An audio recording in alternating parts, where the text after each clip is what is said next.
इस वक्त हमारे साथ मौजूद है कांग्रेस के विधायक पूर्णिमा नीरज सिंह। हम इनसे बातचीत करेंगे। मैम, आज के पूरे बजट को कैसे देखती है, क्योंकि 1,28,900 करोड़ का ये बजट है।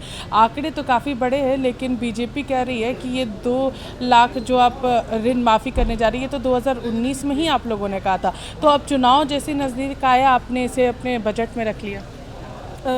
देखिए, बजट में पहले रखा था और जो है जिनका 50,000 से कम का था उनके माफ़ी की भी गई। अब जो है हम एनपीए के खातों के बारे में सोच रहे हैं कि जिनका एनपीए हो गया है खाता, नॉन परफॉर्मिंग एसेट्स हैं जिनकी, उनके विषय में, क्योंकि उनकी ज़्यादा परेशानी है उनके बारे में। और हर बार बजट में कुछ ना कुछ जो है अच्छा लाया जाता है। सरकार ने इतनी फ्लैगशिप योजनाएं जो है लेकर आई है। आप बजट बड़े आकार की बात कर रहे हैं। आप बताइए, जब केंद्र सरकार में 2 ट्रिलियन, 3 ट्रिलियन, 5 ट्रिलियन का बजट कहा जाता है तो वहाँ सब लोग खुश होते हैं, लेकिन हमारे राज्य का जो है अगर आकार बड़ा हो रहा है तो यहाँ दुखी होने की बात है। ऐसा नहीं है। अपने हिसाब से जो है विपक्ष अपनी बातों को रखता है, हम अपना कार्य करते रहते हैं। मैम, इसमें उनका कहना है कि युवाओं के लिए कुछ भी नहीं दिया है इस बार सरकार ने। युवाओं की सरकार है कहती है, लेकिन युवाओं के लिए कुछ नहीं है। जेपीएससी, जेएसएससी जैसे जो मामले सामने आते हैं, पेपर लीक का मामला सामने आता है, रिजल्ट्स में गड़बड़ी, कई सारे रिजल्ट्स अभी भी सामने नहीं आए। तो फिर इसको क्यों नहीं देख रही है सरकार? नहीं, इसमें तो देखिए, मैं अपने जो हमारे युवा साथी हैं, हमारे बच्चे जो एग्ज़ाम देते हैं, इतनी दूर दूर से आते हैं एग्ज़ाम देने के लिए, सालों साल पढ़ाई करते हैं और फिर एक झटके में उनके सपने टूट जाते हैं। मैं बिल्कुल उनके साथ हूँ। इसमें मेरी कोई भी सहानुभूति किसी के और के साथ नहीं है, सिर्फ़ और सिर्फ उनके साथ है।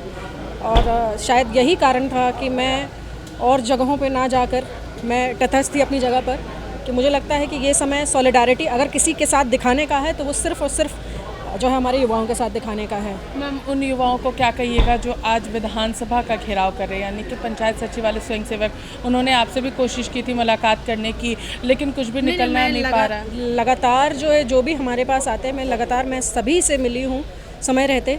जब भी समय निकल पाता है, अब मेरे आवास पे आते हैं या मेरे कार्यालय में, जब भी समय मिला तो मिले। और हमने बहुत सशक्त तरीके से, विशेष करके महिला विधायकों ने लगातार किसी न किसी तरीके से हमने, चाहे हमारे पूर्व मुख्यमंत्री हों या अभी तो नए मुख्यमंत्री अभी बने ही हैं, अभी तो थोड़ा समय चाहिए हमको, लेकिन लगातार हर बार जाकर हम यही बातें जो है दोहराते रहे हैं, कहते रहे हैं। और निश्चिंत रहें, हम यहाँ रहें जब तक हैं, उनकी बातों को पॉजिटिवली ही रखेंगे और सदैव उनके साथ ही खड़े रहेंगे, क्योंकि चुनकर हमें वही लाते हैं। वो अपने सपनों को पूरा करने के लिए लाते हैं, वो अपनी बातों को रखवाने के लिए लाते हैं, तो हम खड़े उन्हीं के साथ हैं। हम उसमें जो है कभी सरकार के साथ नहीं रहेंगे, क्योंकि बात उनके भविष्य की है, इसलिए। मैम, गीता कोड़ा अब बीजेपी में शामिल हो चुकी है, एकमात्र सांसद कांग्रेस की।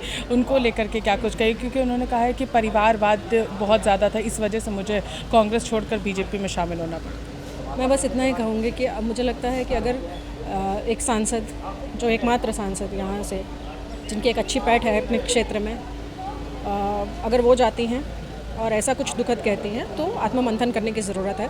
प्रदेश नेतृत्व को भी, केंद्र नेतृत्व को भी, और कुछ कठोर जो है निर्णय लेने की ज़रूरत है, कुछ सशक्त निर्णय लेने की ज़रूरत है, और फिर अब आगे की सोचने की ज़रूरत है। तो इस वक्त हमारे साथ मौजूद थी पूर्णिमा नीरज सिंह, जिन्होंने साफ तौर पर हमारे साथ बातचीत की और उन्होंने कहा है कि युवाओं के साथ वो खड़ी हैं।